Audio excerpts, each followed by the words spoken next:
Clear plastic.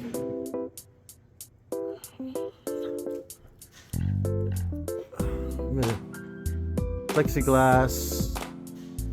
Overthrower, you can see you have bird poop here, and it keeps falling down on top of the plants.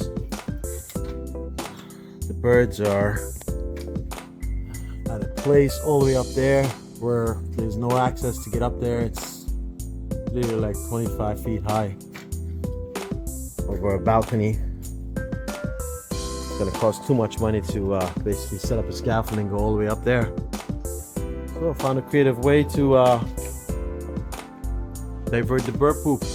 Put a little plexiglass, something to catch the bird poop and have it just go towards the bamboos.